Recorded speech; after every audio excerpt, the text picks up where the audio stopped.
Have you ever canoed down a babbling brook? No, but I have cried at a Taco Bell. Oh, same thing.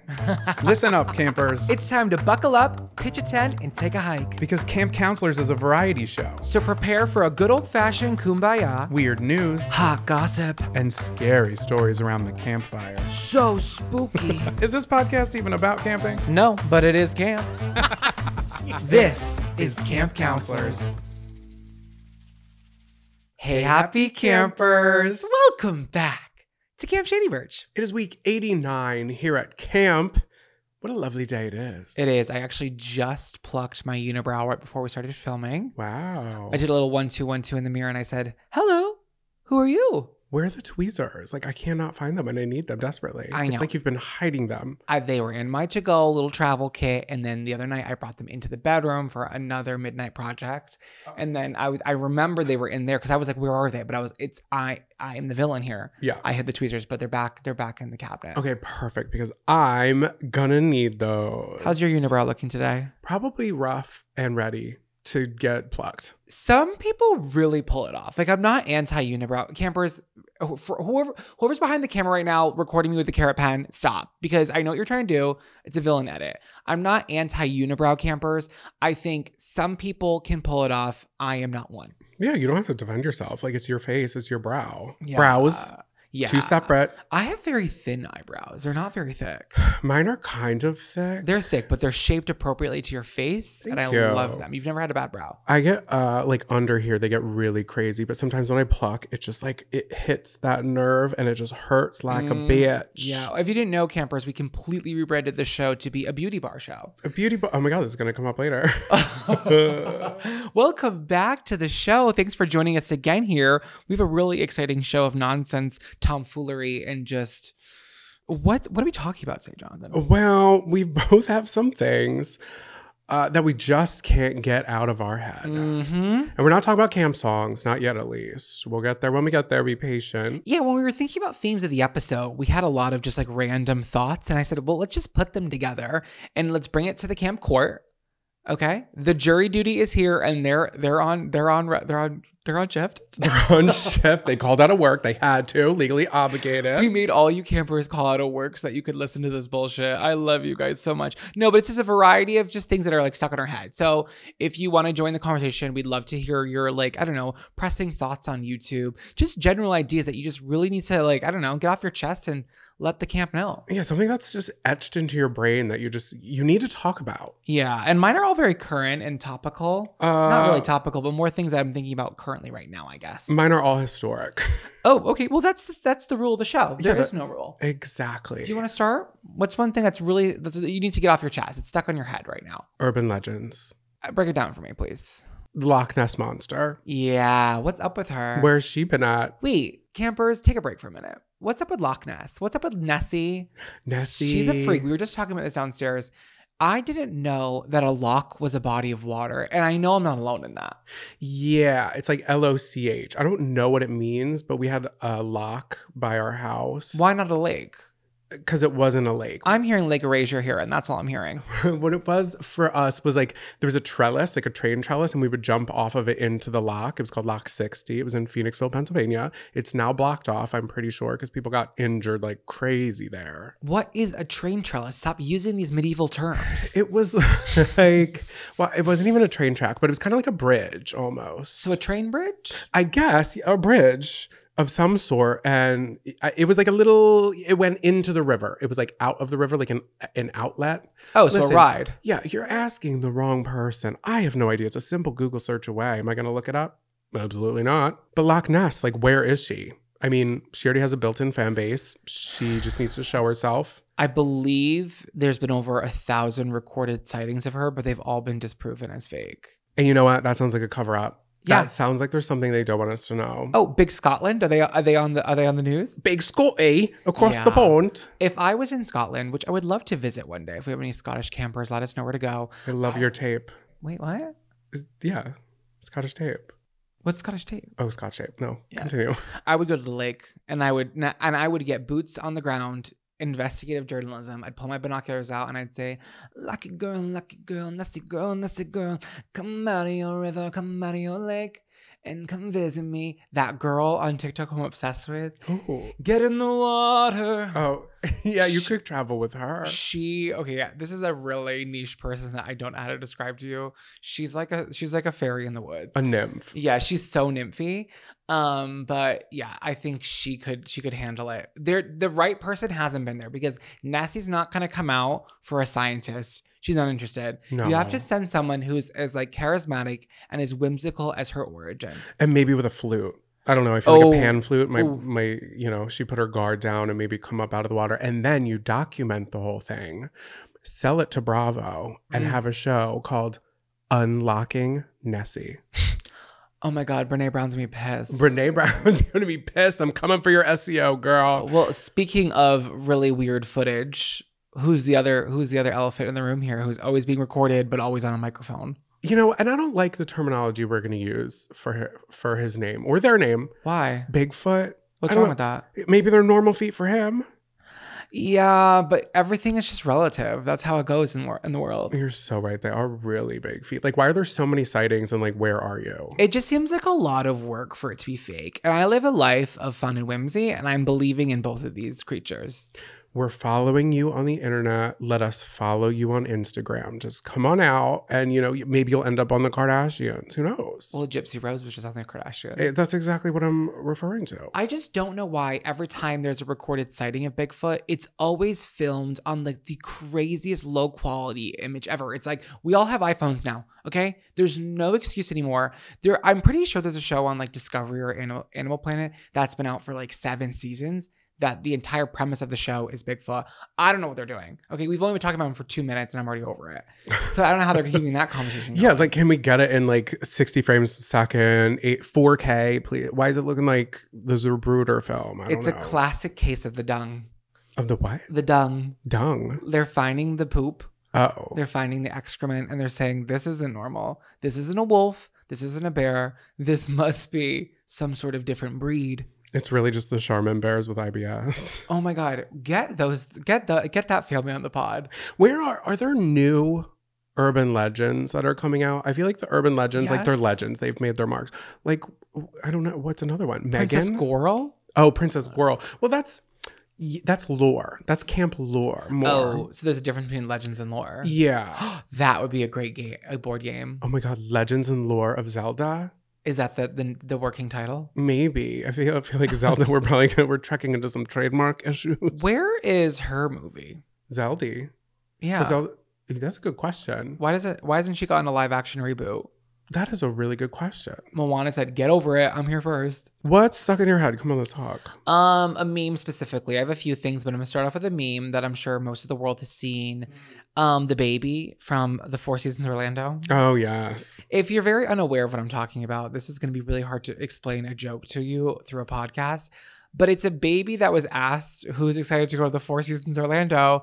And in a very Ben Franklin-esque colonial powdered wig way, this baby swept her hand up into the air into a point and said, me, as if she was waiting for like the jester's court to begin. This baby is self-aware. This baby is a time traveler, and this baby will be president of the United States.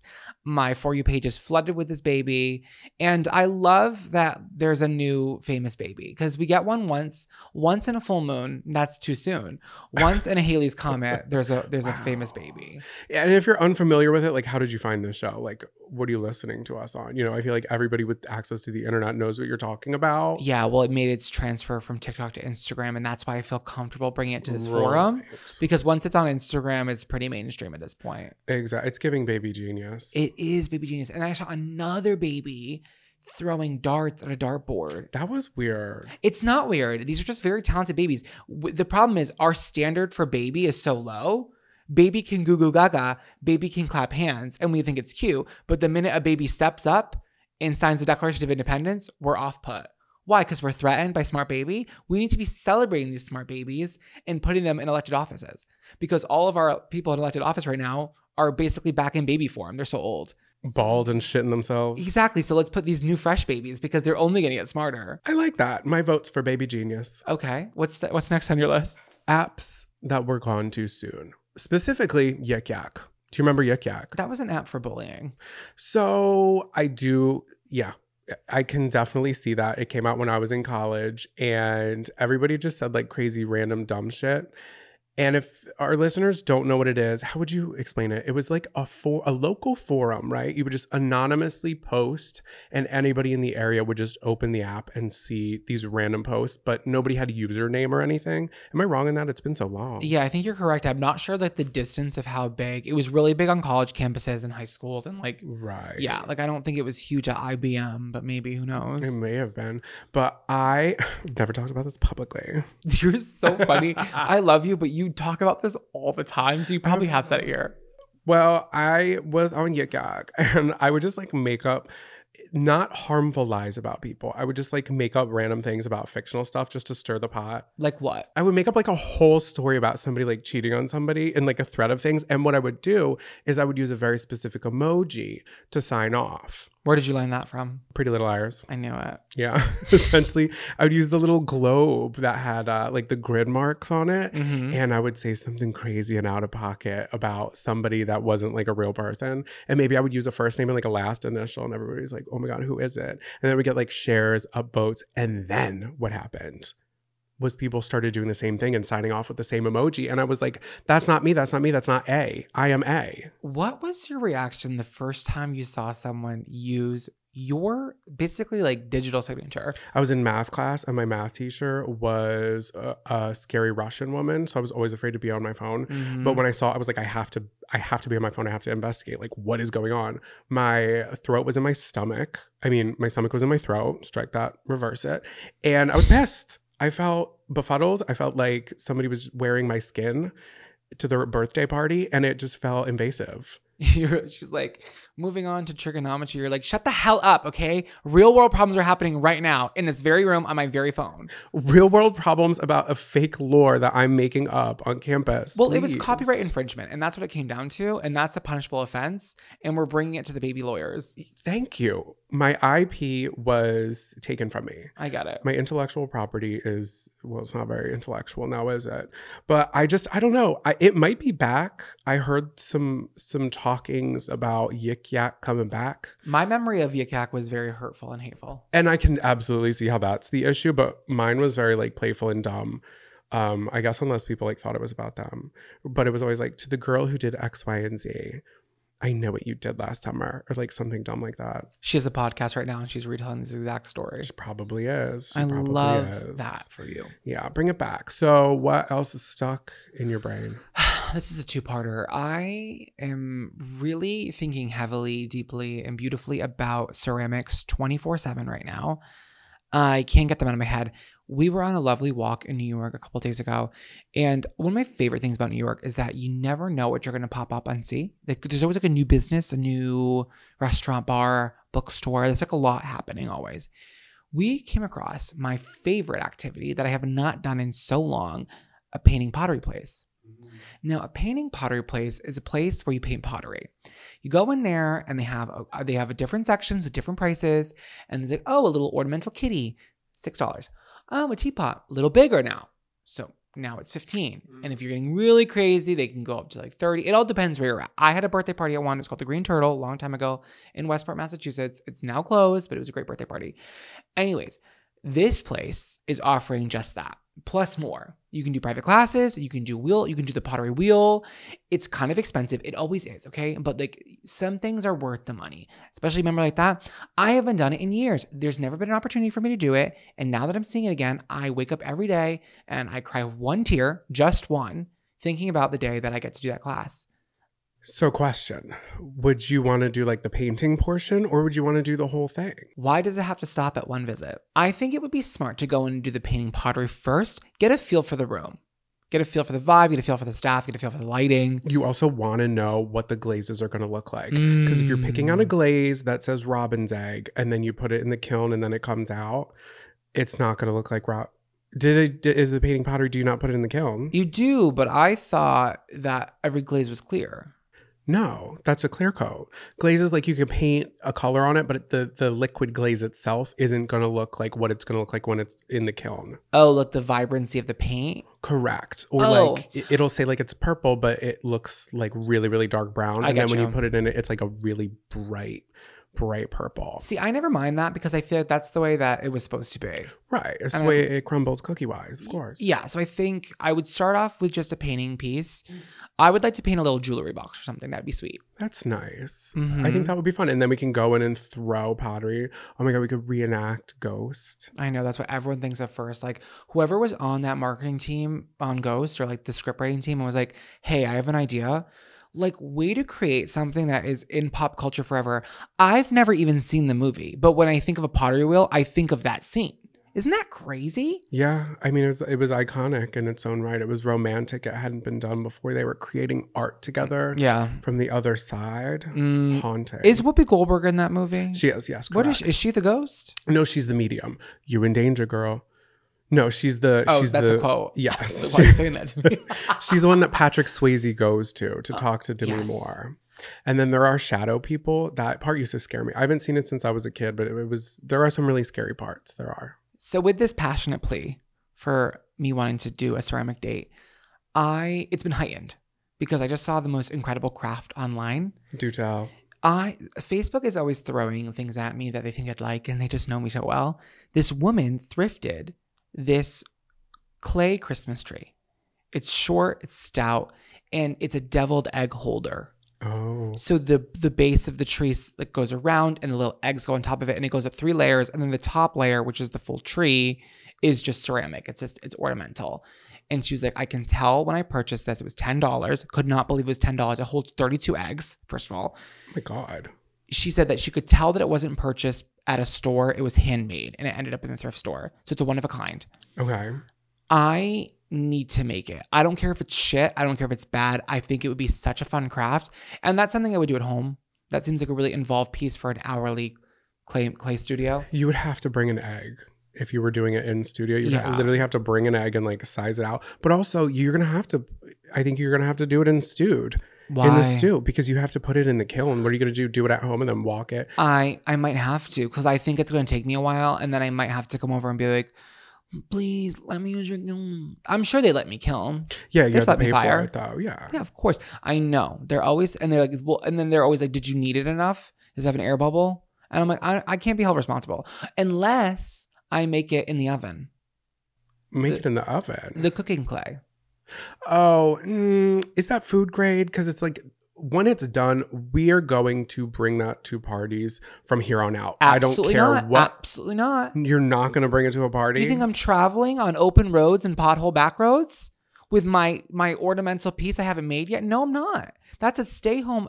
You don't bring your finest china on the road. How irresponsible of me. It's just fun to show it off. Well, any party that we host. Yeah, I'll post it on my Instagram. Okay, yeah. There you go. Perfect. But yeah, I think no. that's fun. That's a great idea. But you know what? If you don't need it, you know what happens, right? What? It explodes in the kiln. Oh, I think you said if I don't need it. Like if I don't need it, I'm like, I do need it. I just said I did need it. Like No. I need it so bad. I'm like, I can't stop talking about it. Like, need it, like, need the dough. You got to get all the air bubbles out. I took ceramics in high school, and Yeah. they put the fear of God in me in that, and I never did it wrong. It can affect other people's projects. Yeah, and that's what it really comes down to. It's like, this isn't about you. This is bigger than you. Because what if somebody else's was in there, like you needed yours perfectly, and that Christmas tree was coming out fantastic, and all of a sudden you have like a detached duck head from a little sculpture somebody else was doing stuck to yours forever. Well, now I'm gonna ask for a private firing. And I think that's what you need. Yeah, I go in. I'm like, listen, I have a lot of rules. I didn't make this here, and I'm looking for a discount. They're like, get the fuck out. That's probably what they would say. I'm just joking. Anyways, what is your what's up? Is there anything else on your mind? I have many things on my mind. The TV show from 2010, it was on E, called Bridalplasty. Oh, I don't remember this. Bridalplasty was on E in 2010 for one season before it got canceled. And it was a competitive reality show about plastic surgery. And there were 12 contestants, and they would do challenges. And they had like a chart that had all of their desired things they wanted to change about themselves, under the knife, of course. And they were all engaged. Everybody was getting ready to get married. And the person who wins the whole thing gets their dream wedding, like completely like they said it was like celebrity designed, and they would get all of the procedures that they wanted done. And then the grand reveal for the fiance, the husband, was at the altar when you lift the veil, like a new face.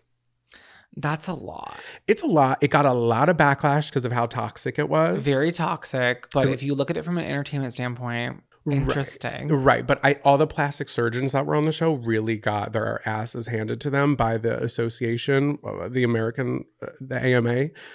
That's not right. But so whatever association is for the plastic surgeons, basically they were like, this is not ethical. Like you're not using plastic surgery as a prize to be won on a reality show. Well, reality TV as a genre isn't ethical. We still consume it.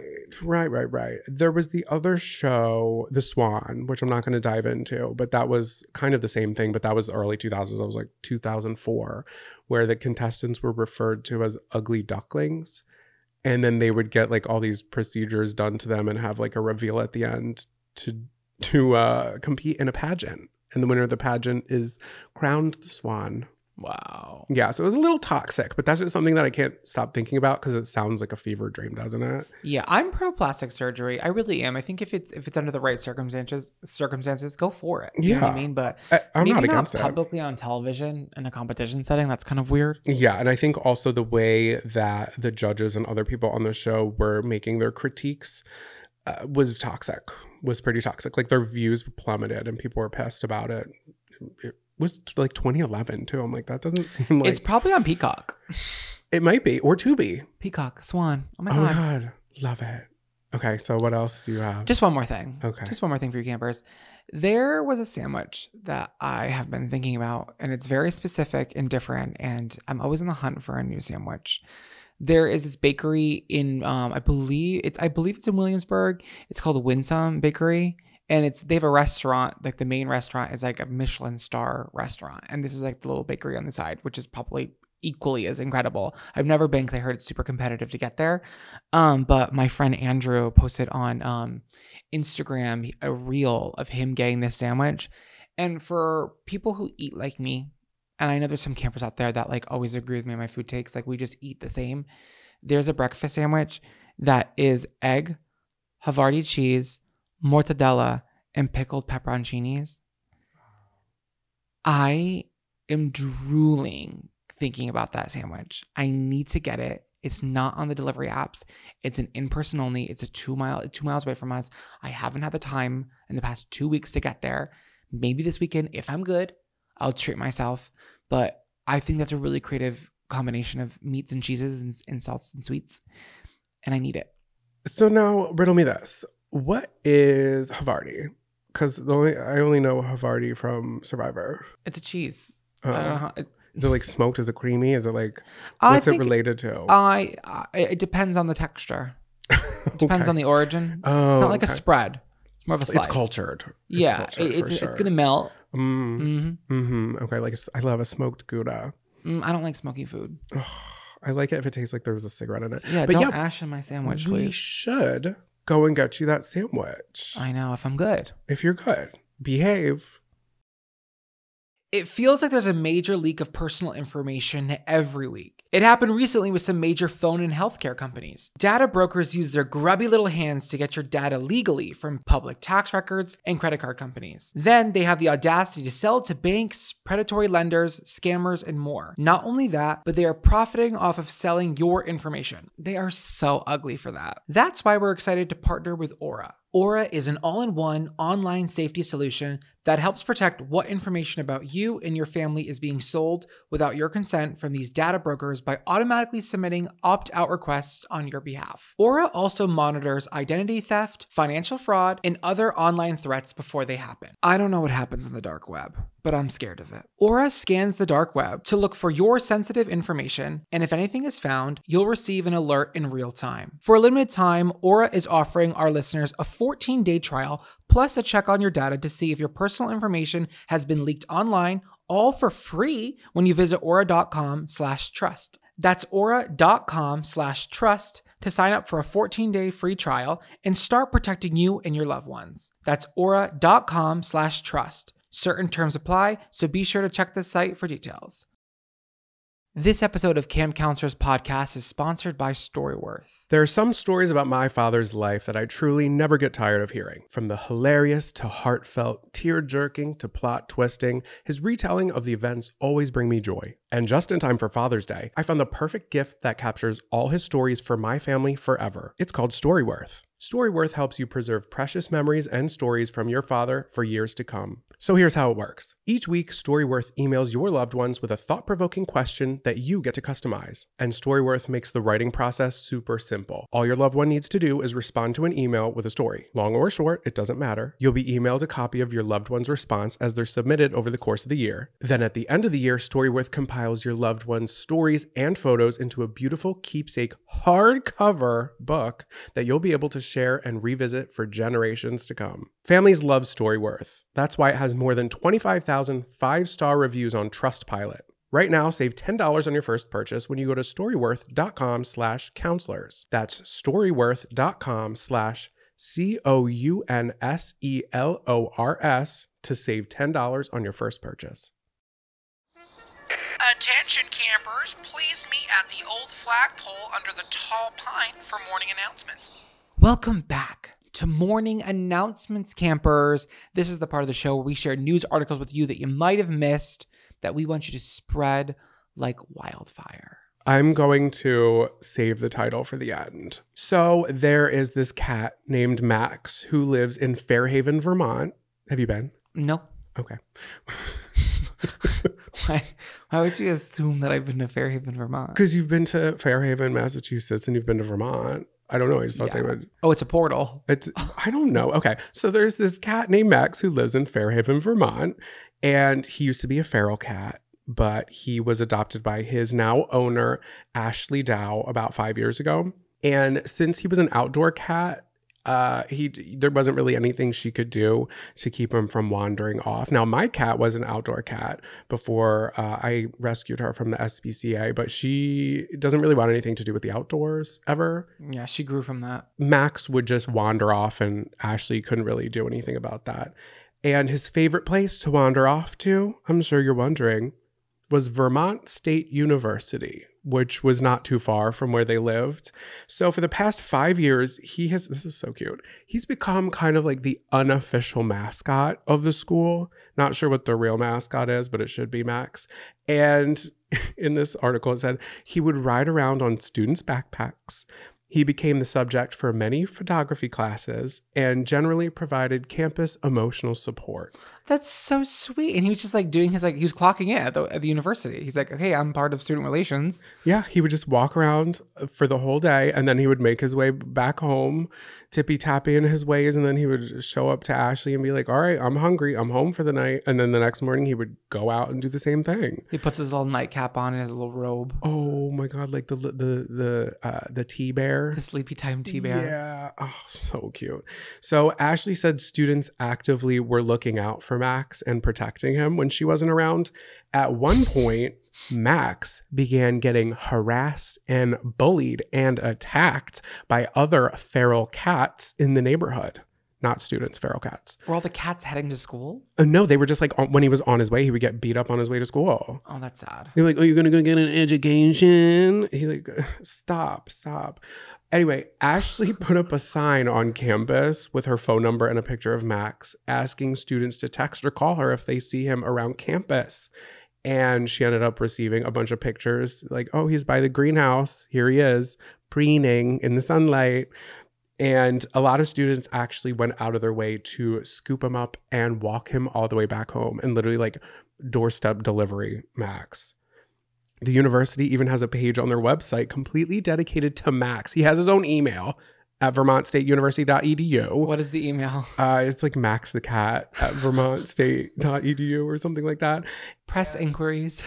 So it's dedicated to him, and it also has lessons students can learn from him on this page. I'm going to read them really quick. In no particular order, Max's wisdom. Learn where the sun shines warm and lay down for a nap.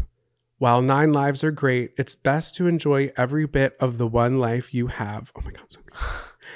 When you purr, you make others happy around you, and softness will capture more hearts than claws.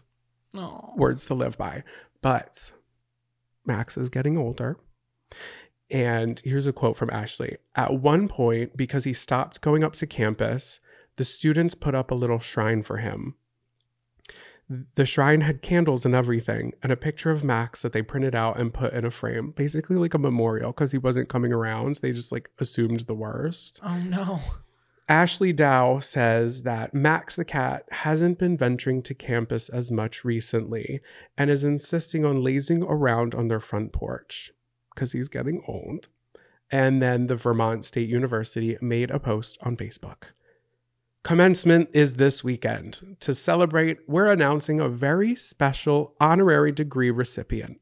Max the cat has been This is so sweet. has been an affectionate member of the Castleton family for years. He lives with his wonderful owners and loves socializing with friends. While his adventures may have slowed, Max exemplifies the Castleton way, and we're honored to have him as a member of the VTSU's first class.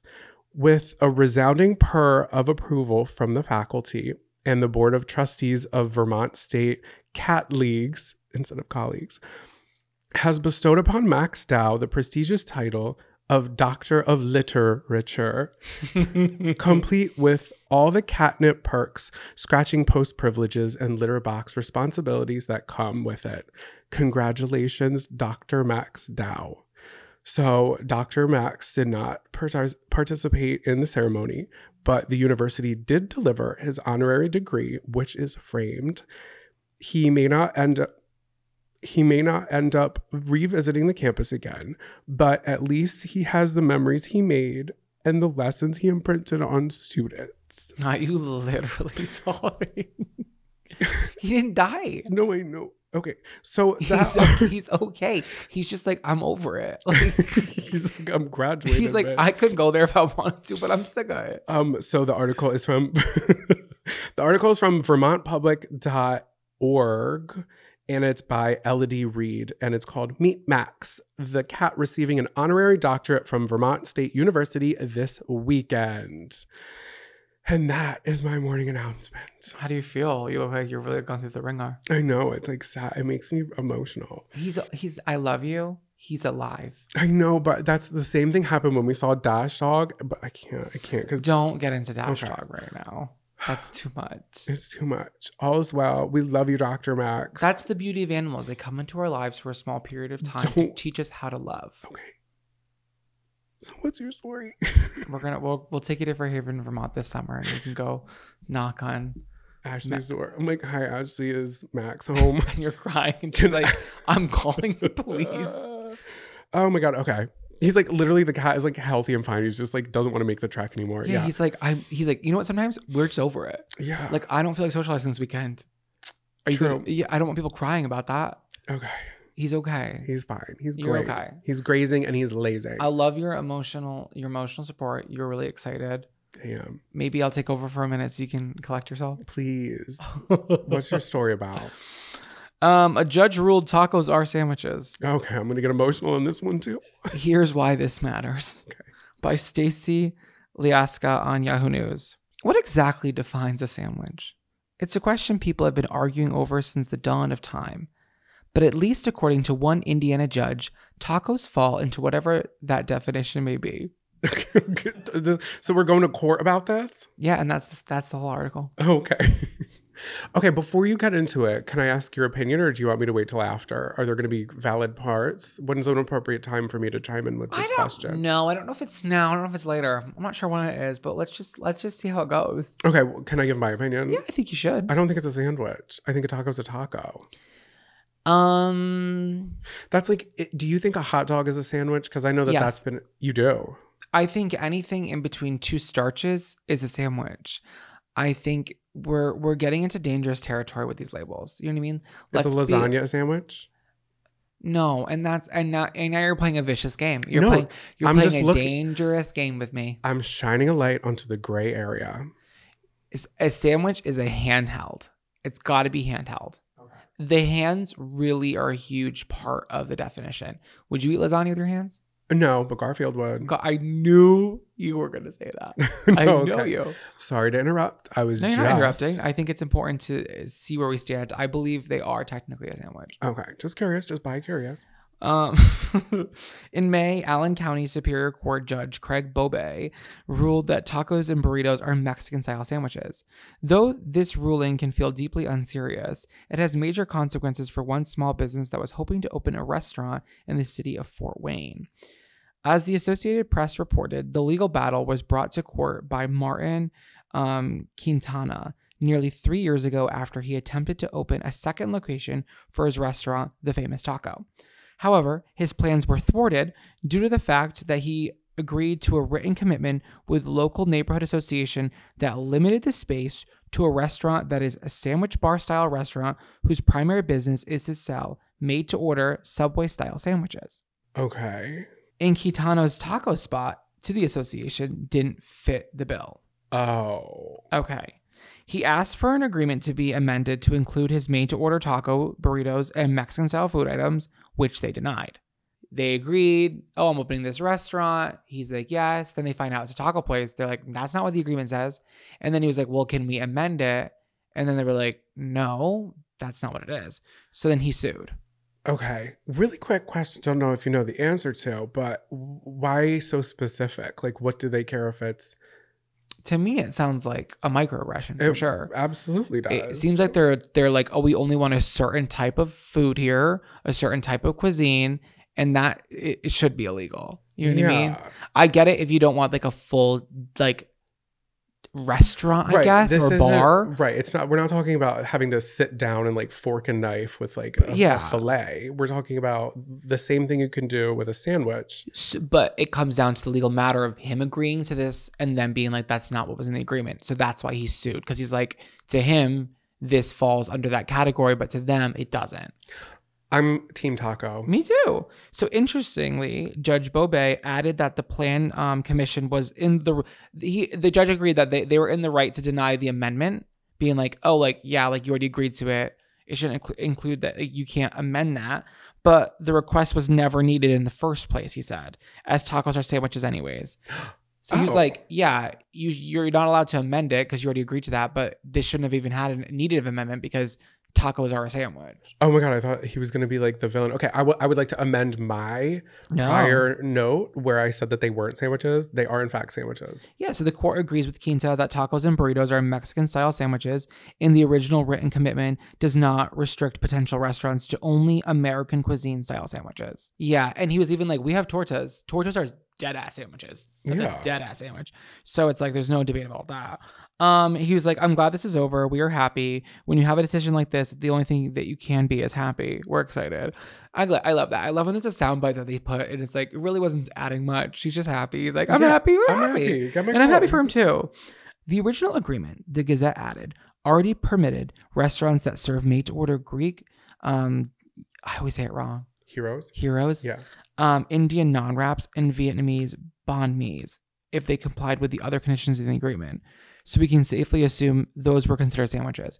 It's really weird that they would allow those, but not tacos and burritos. Mm-hmm. It just is like, it's weird, right? It's giving microaggression. Yeah, and I can't even say that because we don't know, right? But I can. That's how I assume. Allegedly. It. Yeah, I would assume that's what it appears to be like. That's what I'm saying. I'm like, you're making a big mess here, so people are allowed to have their opinions.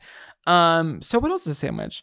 Well, even we wouldn't dare to draw the boundary. After all, Padma Lakshmi and the late Supreme Court Justice Ruth Bader Ginsburg both said hot dogs are sandwiches. And who would argue them? So really, a sandwich is as limitless as your imagination. If Padma, a former Camper Crush of the Week on this show, by me, says a hot dog is a sandwich, I would never go against Padma. I want to meet Padma so bad. One day, I feel like it'll happen. I think so too, and I think I'm gonna embarrass myself. Oh God! Wait, can we shout out this? Do we know what it was? Something about him? It's The Famous Taco. The Famous Taco, right? So he already had a location. This was his second location. 3 years in court about this. Oh my God! Well, I hope business is booming because 3 years ago it would have been like shitty from pandemic times, but I just feel like it was just like such a weird thing to contest. It's the same. Who cares? Like, why do you? They were and I heard on a different article that a big reason for this very specific verbiage in the agreement was to avoid major chain restaurants coming in and buying the location as like a McDonald's Right. or a Burger King. Like they don't want that. Mm-hmm. But I'm like, this is a local business opening up a second location that sells tacos. Chill. Let him open it. He has the money. Take it. Like what? Yeah, do you want your city to like thrive? I know. or It's no? bizarre. It's very bizarre. So It's if you bizarre. are a Fort Wayne native in Texas, let us know how the famous taco location number 2 is. Here at Camp Shady Birch, we are sending our loves, and we are sending our loves of tortas. Grab your bug juice and bear spray, campers. It's time to pack it up and take a hike. Welcome back to Take a Hike. This is the part of the show where we bitch a little and we tell something to take a hike. What's pissing you off? Parasailing. Did you just see that TikTok? Is that what launched this? Yes, it did. Of the girl with the water in her face? No. There's always a new one. Keep going. I'm sorry. And see, this is what I'm talking about. I agree. I'm so locked into this. My qualms with parasailing. Let's hear it. Why would I want to sit in a lawn chair Yes. that is Yes. tethered to a boat Yes. by fishing line, attached to a kite, go 600 feet in the air, going the air. 40 miles per hour over the open ocean where hungry sharks live? With a piece of fabric flying us. I would rather shit in my hands and clap. Your brother suggested we do that. And we snapped. And I was like, don't ever suggest that to me. You couldn't pay me to do that. Okay. That is so ridiculous. And how many videos and how many stories have we heard? It's hot air balloon 2.0 bullshit. I could not agree more with this take. It's unnecessary. I can't. I just saw a girl. She was going through a TikTok and they laid it so hard. The water was splashing her. So it was so like nothing bad happened, but it was even a rough landing. Okay, so here's the TikTok I saw. 3 girls, 1 parasail, right? And the boat, what? 3 girls, 1 parasol. Well, because, yeah, they're like all sitting I together. know, but it was like a 2 girls, 1 cup joke. Oh, you're sick. So they're literally filming this and they're looking down and you can see sharks in the water. No. They're screaming their heads off. Can the pilot of the boat hear them? No. They need a radio control. That is something that Absolutely. it's like at baseline. Why? Because there has been so many situations where something's going wrong. Why are they not giving them a fucking walkie-talkie? So what does the boat captain do? What? I don't think he saw the sharks. I'm going to give him the benefit of the doubt and think that he didn't. But they're screaming and he thinks that they're having a good time. Well, yeah. So he gets silly with it, reels them in a little bit, slows the boat. And they're dropping. They dip in the water. They are in the water in this video with the sharks. I couldn't even watch it. I haven't finished the video. I'm assuming they're still alive, but I just couldn't finish it. You may not know the answer to this. Do you know where it was? I'm just curious. No, but it's giving Key West. I Okay, don't know why. like Caribbean. Maybe. I'm not sure, but Ugh, it's always an offshore excursion. and it's just it couldn't be me. I That's hate so it. scary. I hate you it. can't. They're screaming at the top of their lungs, but you can't hear anything. You can't. You're literally yelling into the wind, and nobody can hear you down there. You're right. We need a radio situation. And it's not his fault in that. I think he was being silly. You know what I mean? But they signed up for it. You know what I mean? You sign a waiver. You sign a waiver and people hurt themselves and people bad things happen on those things. And it's a memory I don't want. In 2018, I saw an article of a girl who was on the back of one, What? and on the back she was parasailing, right? Yeah, I was just thinking like what happened. Oh. She was parasailing and it snapped. No. She was supposed to be up in the air for 10 minutes. Yep. She was up there for over an hour. Oh my Free god. flying. Free flying. Free flying. No. Guess what rolls through? A tropical storm. She plummets to the ground because the storm, like the winds are getting really bad. And she lived. That would be such a She good movie. survived. Oh my God. I won't list the injuries because they're a little gruesome, but it's crazy. It's just Yeah. like, So she's why- living, but at what cost? At what cost? if you want a thrill, go to the Four Seasons Orlando. Yes, exactly. That baby knows how to vacation. Get a drink, buy a pool that's under 5 feet. Apparently, there's 60 accidents a year that happen I believe in it. parasailing. Yeah, and I So- love that's a lot. That's a lot for an activity that is Dumb and not needed. go to the ceramic studio. Yeah, there you go. Take up ceramics. Say no to parasailing. Say no to Sarah Palin. And just have a safe time on the ground. How about that? I wonder how many people that listen to this show have parasailed. It's a pretty common activity. I can't find the thrill in it. No, I can't really find the thrill in can't. that, and I cannot ride the horses off the cruise ship. I can't do it. The horses look sad. I can't do it. I just can't do Ride it. the horses off the cruise ship. Like I'm thinking, well, my mind instantly went to like cruise ship offshore activities, Oh, excursions. It's a classic case of an excursion. Right. No, you're right. And I just can't do that one either. You know what I mean? I don't even want to jet ski. I don't want to do any of that stuff. Oh my God. I don't trust myself. And now you're putting the trust in somebody else. That I don't know. And their equipment. Sorry. On their little speedboat. The way that nobody could help you if the line just snaps. Yeah, she's in the middle of a tropical storm. I thought you were going to say a plane hit her. No, but that could happen. Ironically, she crash landed into an airport. Oh my God, not her landing on the tarmac. I know. That's She's crazy. like kind of stuck the landing. It's kind of slay. She did not look happy in the hospital photos, though. I'll tell you that I much. believe it. Take your Groupon and shove it, baby. Well, this reminds me of last week with the crocodiles. Exactly. You guys got to be safe on vacation. I'm hearing a lot of campers come back. You got beads in your hair. You're about to get a melanoma, and look what you're doing. You're doing parasailing next. Campers. That's why you come here for summer camp, because we have it regulated. Yeah. We have a blob that you sign a waiver for, and you could get hurt on that, and that's on you. But other than that, we're doing beading. We're doing a group beading. We're doing group handshake classes. That's a popular class here at camp. Yeah, group handshake for sure. We promise you will develop at least one personal handshake. Exactly, yeah. Miss Mary Mac. Was she in a funeral? No, she was just gothic. Okay. She had silver buttons all down her back. That's exciting. I didn't think that about her. I always assumed she was at the funeral, but no, she was just a hot topic. Oh my God. Or wait, like a Victorian era, like real gothic girl. She had the buttons all down her back. She Were they cinched sewn for the in? gods. To the dress, not her skin. Yeah. Oh, I've seen Coraline. Who knows? Oh my God. Too scary They're for making me. a musical. Of Coraline. I'm announcing it now. It was under embargo. Who's they? Coraline, big Coraline. Big. No, they're making it into a musical. Oh wow! Why I did didn't that know never get a sequel? I don't know. Wait, Coraline took a line from Whoopi Goldberg from that movie. You're in grave danger, girl. That's from Ghost. Oh, isn't that great how we do that on this show, guys? It's always Come full on, circle. everybody stand up wherever you are. I don't care if you're driving, pull over, and just give us a round of applause for that full circle moment. A round of applause. Sometimes the full circle is like a little wonky, but it's hand drawn. Yeah, and we love it anyway. We're connecting dots, and we're breaking hearts, and we're doing our best. Yeah. Okay. If you want to go parasailing, maybe fly a kite instead. That might ease the tension. Maybe that's really what you want to do, is just fly a kite. When was the last time, campers, you got out there and put a kite in the sky? And think about that. You know what happened when I flew a kite one time? There was a family who was taking a family portrait on the beach, Ocean City, New Jersey. I had a SpongeBob kite. The line snapped during a tropical storm. It wasn't a tropical storm. It was a normal day, but it was windy. The wind picked up and it smashed into them taking the photos. I was so embarrassed. And I had to go retrieve it. Head? It didn't hit anybody, but it went in between the photographer and the family. And I was lucky for that because it could have hit. Yeah. You could have been someone's worst day. Yeah. But instead, you were just in a mild annoyance. And isn't that something to celebrate? Amen. You know what's really embarrassing? Because we're just talking now. Ben Franklin, like, please, the you baby, were flying a kite. It comes back to the baby. We're just doing it again. The baby being Ben Franklin. Oh my God, I was talking about Ben Franklin and the kite. I know, I'm just saying, we're connecting things. Oh my God. It's really embarrassing when you see people that are trying to fly kites on a non-windy day. Well, who's doing that? You've never seen that before? No, you just gotta, why would you even try? Well, because sometimes you have big ideas.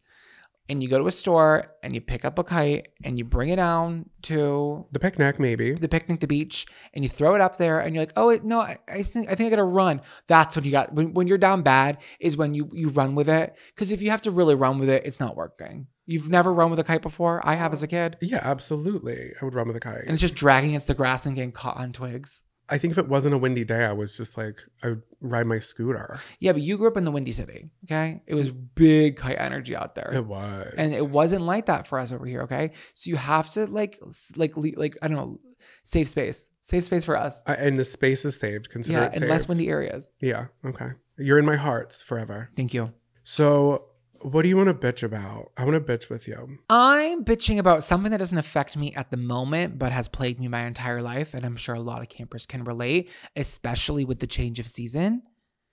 We need to bring reform to big AC. What is up with window unit ACs being so ergonomically fucked? Okay, these things are 600 pounds. They are sharp on the edges. And you know how you install them? On a balancing act. What am I at the fucking circus right now? You want to balance, and it's life or death. It truly is. For me to get air conditioning, I have to throw my back out, tape this thing into the middle of a window frame, and pray it doesn't hit a pedestrian. That is scary. That is that is prehistoric. That feels what is it? Stone Age. What was it called when people had the bubonic plague? Medieval. Medieval. It's so medieval coded because it's like dangerous and it's heavy and it's like you got to work for it and it can hurt people. So now, since we live in this cabin in Brooklyn, we have those like what are they called? How would you describe them? The big boy wheelie ones. Like they don't go in the window. We attach them to the window. I did it last night myself, and it's just like a bigger room thing. Yeah, it's like a room one. Well, I had to bring your brothers down from his house because he has a bad back. He has a bad back. And we stayed there, and I felt bad, so I brought it down from. That was noble of you. From third floor, I brought it down, and I thought I was gonna. I cut off circulation in my arms. I got a gash on my arm. And you didn't complain once. And it didn't break. It didn't break skin, but it was a gash. Also, the stairs in that house. Oh my God, they're not up to code.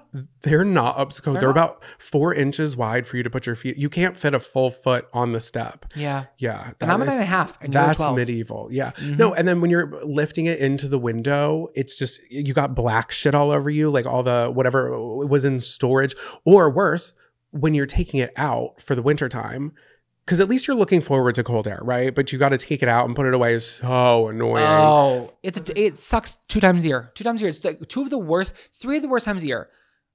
AC install, AC take out, go into the mechanic. These are things that are like universally like no one enjoys them. Not enjoyable at all. And then if there's condensation in it when you're taking it out and it's spilling all over your shirt, it's just absolutely disgusting. The one when I lived in that house with the 4-inch steps, the third floor did not have a little bar for you to put it on. Mm-hmm. You're literally putting it in the window, making sure the window is closed far enough. You're supposed to drill it into there, but I couldn't figure out how to do it. So I just taped it a lot. By the grace of God, for the 8 years that was up there, it didn't fall on anybody. Because that's, it could have fallen. They're heavy. It's really embarrassing too when you put it in and you look at the filter and you're like, oh my God, I put this away dirty. And you know what? I was good at that. I was really good at cleaning it out. That was like my thing. Not to polish my own filter, but I was good at it. That was your thing. It was my thing. Who knew that Take a Hike this week would take such a dangerous turn? We're really bringing through some dangerous examples of things that can happen. Oh my God, imagine parasailing with an AC unit on your lap.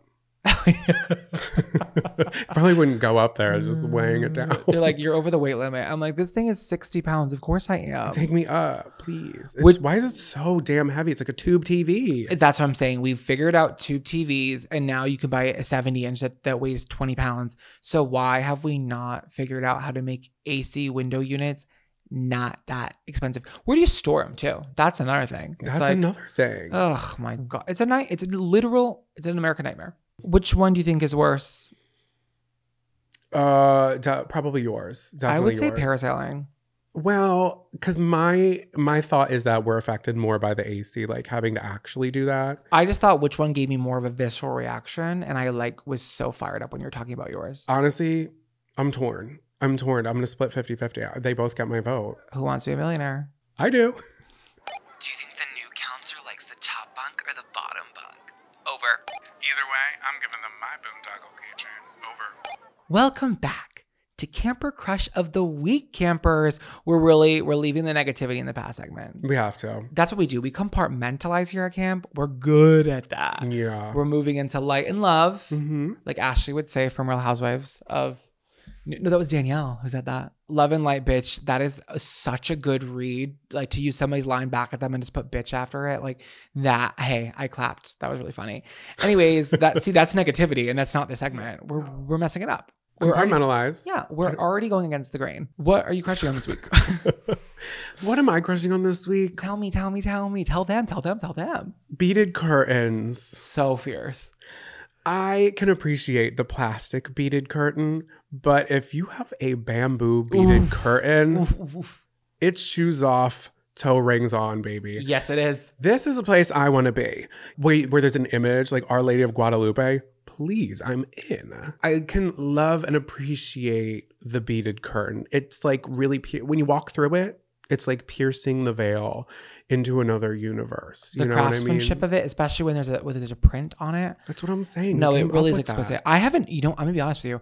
I haven't interacted with it enough, and I want to more. I really, like, every time I see it in a movie, it always feels very like 2000s.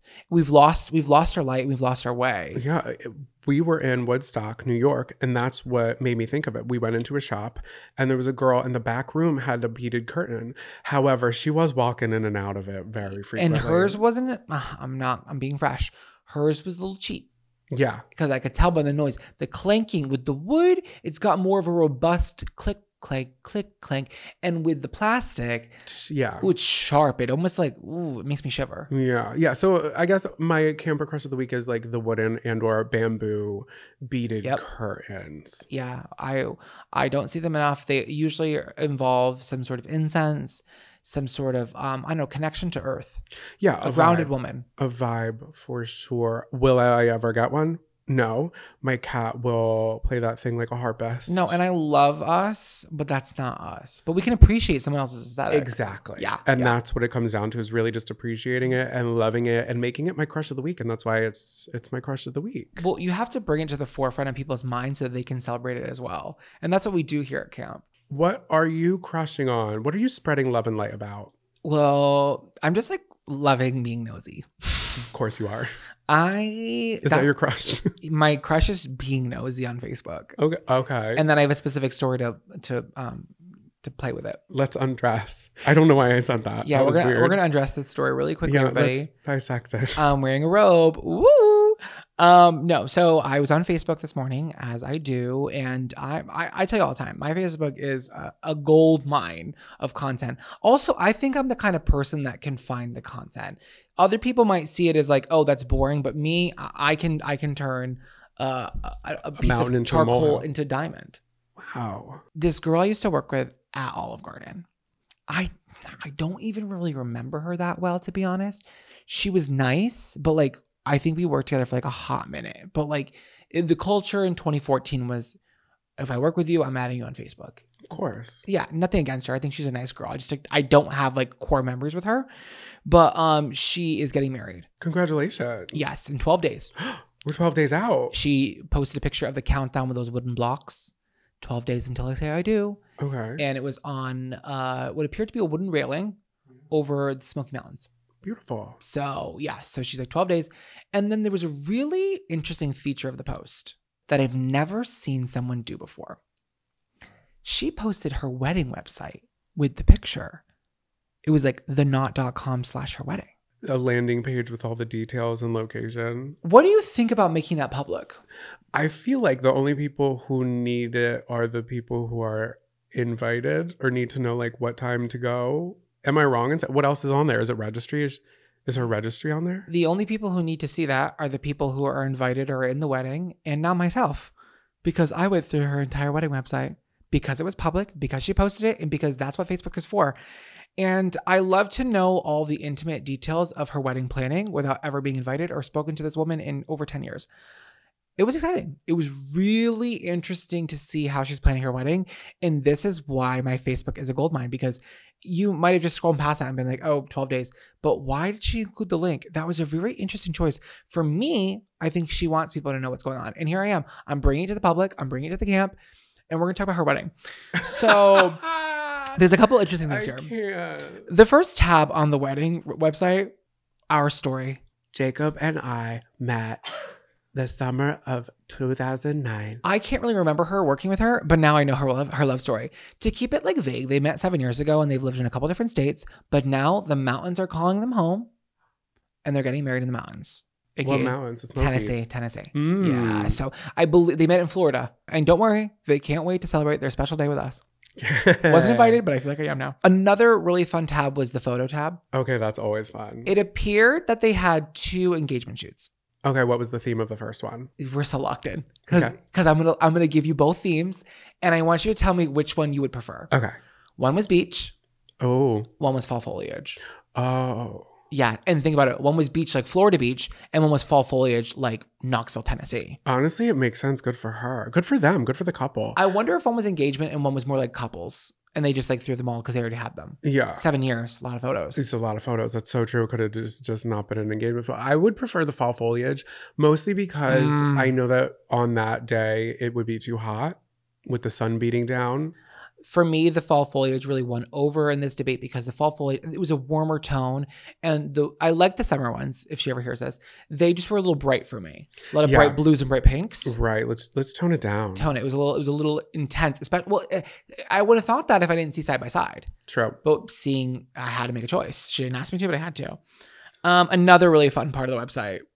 Why am I on this website? It's so funny. It's like, I literally did not need to see this. She did not need to post this, but since she did, here we are. We are. The wedding party. Okay. This is so funny, guys. So it's split in tabs. So it's like the women are on the left for the bridal party, and then the men are on the right.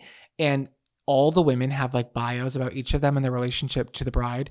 And the groomsmen just say their name. Of course, the men didn't write the bio. Somebody dropped the ball there, or maybe the men did. The guy, he just like didn't ask them to write a bio. He's like, I'm not putting them through that. And the girls are like, through thick and thin, through darkness and light, our 5-year friendship has never gone stronger. Started out as work friends, but now we're family. Bridesmaid number 4. Friends by choice, sisters by design. Literally, I went through all of them. Everyone looks great.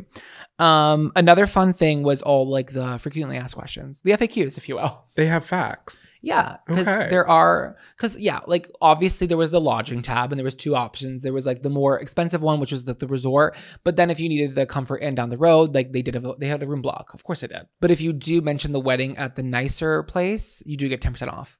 Nice. Yeah. I wonder if you get a little goodie bag with a pony water bottle. You get a pony water bottle. You get some liquid IV. You get a little like wooden poker chip. It says, "We say I do." And then a little bag of Cheez-Its. So the dress code is formal, no jeans. And also please avoid dusty pink and dusty blue if you are not in the wedding party. I like that she mentioned that because I don't like when I see a guest at a wedding that's dressed in a similar outfit as the bridal party, but it is not that person's fault if they were not told ahead of time. Yes, because they don't know. They don't know. You can't predict it. And I'm sure that they feel bad, but what are they going to do? And there's only so many colors of weddings. It's going to happen unless you announce it. So I don't think that's annoying to say that, especially on a wedding website. I think that's a great place to put it. Yes. Under an FAQ. This was so funny, you guys. And I don't know if I can retell it as funny as when it happened. There was a section and it was like, "Are kids allowed?" And I laughed out loud at the way it was written. And I asked Jonathan when I brought this up this morning what he thought it said. And what did you say? "We love your kiddos, but we're not going to have them at our special day." Essentially, that's exactly what it said. "We love your kiddos, but unfortunately, this is an adults-only party. So please make sure that you have babysitters and people on hand so that you can enjoy the love and relationship of these 2 wedding," or something like that. But it was like, "We love your kiddos." That's how they, you soften the blow when you're like, don't bring those crazy kids around here. I think she is a kid, but like he's allowed to come. Because, obviously. That's like, mom. That's mother. That's mother. And daddy. That's new daddy. And then this was the final touch on this. And I think this might have been the reason why it was posted. The registry. Yeah. Because you never know. If one person that wasn't invited but just wants to like partake and they send you a toaster, it was all worth it. It was all worth it. I didn't send anything. I probably should because I'm using it as content now. Should we send them something nice from Camp Shady Bird? So funny. No, because I don't want her to know I even did those. She's going to find out, babe. Like, how? I'm sorry. If the president of that company that shall not be named that we sells named couches. The episode That Business. We're not going to name the episode her government names wedding registry. Why not? Oh my god, no, she's a sweetie, and I just think it's funny that she posted this. But it's like that's the whole joke. What do you think the first thing on the registry was? It's always the first thing on everyone's registry. A kettle. Nope. Why did I say that? I didn't even mean that. A kettle. What? Honeymoon fund. Honeymoon fund. I love donating to a honeymoon fund. I always do. I always write a check. I always give cash. I think buy what you want. You know what I mean? I think older people typically like to give a gift, and that's great because there's older people at the wedding. Let them carry on that like great tradition of like buying whatever they want to buy from the registry. I give cash. Cash is king in my book. Make your own memories. Let me help. Mm-hmm. And they always put it sweetly. So that's it. I just like love finding out like stuff like that on Facebook. I love being nosy. If they plant a seed, let it grow. Explore the link. Wow. So congrats to her and her wedding. 12 days until. Looks like it's going to be an amazing engagement. And I wish I was invited, but I already feel like I'm there because I saw the venue. And don't worry, there is parking on premises. What song's been stuck in your head all week? Welcome to Camp Songs. Welcome back to Camp Songs. This is the part of the show where we share songs with you that have been stuck in our heads all week that we want you to love as well. So as always, in the episode description, there's a link to a Spotify playlist and a YouTube playlist, both for free with every song we've ever talked about on this show, with 2 more hot hits this week. Jonathan, what song has been stuck in your head all week? Like most of my songs, there is a story here. So let's start from the beginning. Counselor Zachariah and I were at a hotel, and side story. Tell the side story. Tell the side story. So what was the name of the hotel? The Standard Highline in Hudson Yard, New York. Yes. So we're staying there, and I was just curious when it was made because there wasn't a door or a beaded curtain on the shower/bathroom, which was an entire shower. I don't know. I was just curious. It was weird. It was a couple of funky things going on. I was like, when did they do this? So I look it up on Wikipedia, and one of the fun facts, well, I wouldn't call it fun actually, but they were classifying it as fun facts, was that this was the hotel where Solange confronted Jay-Z in the elevator. When she beat the shit out of him in the elevator. She beat the shit out of him. So I pulled it up because their elevators are very specific and odd. It was the elevator. And we had no idea we were just standing in the same elevator where that happened. They have these like weird screens with these like very like, I don't know, mushroom acid trip, like little like animations are on. And you can see that in the back of the video playing. It's absolutely that. I'm not sure which shaft she went down. Well, oh my God. Also... So we were getting on the elevator and a girl randomly shows up and she's like completely drenched. I kid you not. She was dressed like one of the twins from The Shining, was she not? Yes. She's probably 25. She's hitting her vape before she gets on the elevator, like a giant cloud of smoke, gets on. And then she's like, she gets on and they're playing instrumental music. Harry Potter asked like DVD scene selection music. Yeah, but it's not like real music, right? It's like nobody's ever heard of these songs before. And she's talking to herself and she's like, oh my God, I love this one. I love this one. Talking about the music. And it's just the 3 of us in there. I don't say anything. I don't know what to do. She gets off the elevator at the bottom and then she makes a wrong turn. And then she quickly turns around. She starts going, oh my God, I'm sorry. I'm so sorry, because she was walking in the wrong direction. Don't know what that was about. I think maybe her vape had a little something in it, you know? Yeah, she was just, yeah, but the wet hair and the Victorian like shining dress and then the smoking and it was a lot. She was just like, the interaction was all in under 30 seconds. And I was like, she made an impression. And that's why it's on the show. It's giving Tower of Terror. Like there's a spirit. Paid actor. There's a spirit in that elevator that's taking over Solange, that's taking over that girl. There's just like something going on over there. So maybe avoid, I don't know. But anyway, we later that night turned on the TV and what do we hear? The theme song to Big Bang Theory, which I cannot stand. I don't mind the show, but I just like the theme song. It just like makes me cringe. And we were both like, change it. So instead of changing it, we just muted it. And I put on a song by the same artist, Bare Naked Ladies. And that song is Pinch Me by Bare Naked Ladies. Really quickly, it's interesting that the Bare Naked Ladies wrote the theme song for and they performed it, yeah. Yeah, that's just like a weird. It is odd, isn't it? Yeah, it's good for them. Yeah. That's probably one of their biggest things they've ever done. Be a part of the biggest show ever. It's been 1 week since you looked at me. You remember that song? Well, that's not Pinch Me. Pinch Me. How does Pinch Me go? Pinch Me it's like the epitome of summer to me. And that's what I kept saying. It was after a long night. Hammered.